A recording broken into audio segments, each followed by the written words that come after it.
ഭാര്യയെ കത്രിക ഉപയോഗിച്ച് കുത്തിപ്പരിക്കേൽപ്പിച്ച ശേഷം ഭർത്താവിനെ സ്വയം കഴുത്തറുത്ത നിലയിൽ കണ്ടെത്തി. മഞ്ഞുമൽ തെക്കുമുട്ടം റോഡിൽ നെയ്വേലിക്കകത്ത് വീട്ടിൽ ഹാരിസ് അഷ്റഫ് ഗുരുതര പരിക്കുകളുമായി ഗവൺമെൻറ് മെഡിക്കൽ കോളേജ് ആശുപത്രിയിലും കൈക്ക് പരിക്കേറ്റ ഭാര്യ സഫീനയെ മഞ്ഞുമലിലെ സ്വകാര്യ ആശുപത്രിയിലും പ്രവേശിപ്പിച്ചിരിക്കുകയാണ്.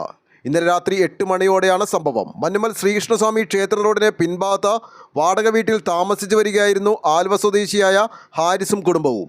ഇതിന് സമീപം റോഡിലാണ് കഴുത്തിന് മുറിവേറ്റ് അവശനിലയിൽ കിടക്കുന്ന ഹാരിസിനെ പ്രദേശവാസികൾ കാണുന്നത്. ഞാൻ കടയിൽ നിന്ന് വരുമ്പോൾ ഒരാൾ ചോരയിൽ കുളിച്ച് കിടക്കുന്നുണ്ട്. അപ്പോൾ നമ്മളിവിടെ ആൾക്കാർ കൂടിയിട്ടുണ്ട്.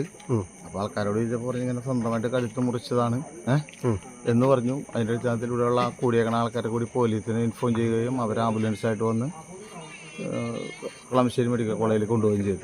അപ്പോൾ ഭാര്യയ്ക്ക് ചെറിയ പരിക്കുണ്ടെന്ന് പറഞ്ഞ് വേറൊരു ആംബുലൻസ് വിളിച്ച് അവരെ മഞ്ഞുമൽ ഹോസ്പിറ്റലിലേക്ക് കൊണ്ടുപോവുകയും ചെയ്തു. അവരുടെ സ്ഥിതി നമുക്കറിയില്ല കറക്റ്റായിട്ട്. രണ്ടുപേരുടെ സ്ഥിതി നമുക്കിപ്പോൾ കറക്റ്റായിട്ട് അറിയാൻ പാടില്ല. ഇതാണ് ഇവിടെ സംഭവം.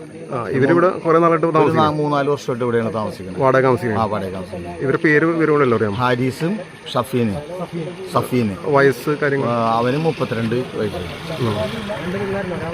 രണ്ടാമ്പിള്ളേര്. വേറെ തിരുമല പ്രശ്നങ്ങളൊക്കെ ഉള്ള ചെറിയ വിഷയങ്ങളൊക്കെ ഉണ്ടാവാറുണ്ടെന്ന് അയൽവാസികളൊക്കെ പറയാറുണ്ട്. ഇങ്ങനെ മദ്യം അങ്ങനെ എന്തെങ്കിലും മദ്യം കഴിക്കും. ചേട്ടൻ്റെ പേര്? എൻ്റെ ഒരു മതം അയൽവാസിയാണ്. തൊട്ടപ്പുറത്തെ പേര്. ഉടൻ മഞ്ഞുമലിലെ ആശുപത്രിയിലെത്തിച്ചു. കഴുത്തിന് ഗുരുതര മുറിവേറ്റതിനാൽ ഹാരിസിനെ പിന്നീട് ഗവൺമെൻറ് മെഡിക്കൽ കോളേജിൽ എത്തിക്കുകയായിരുന്നു.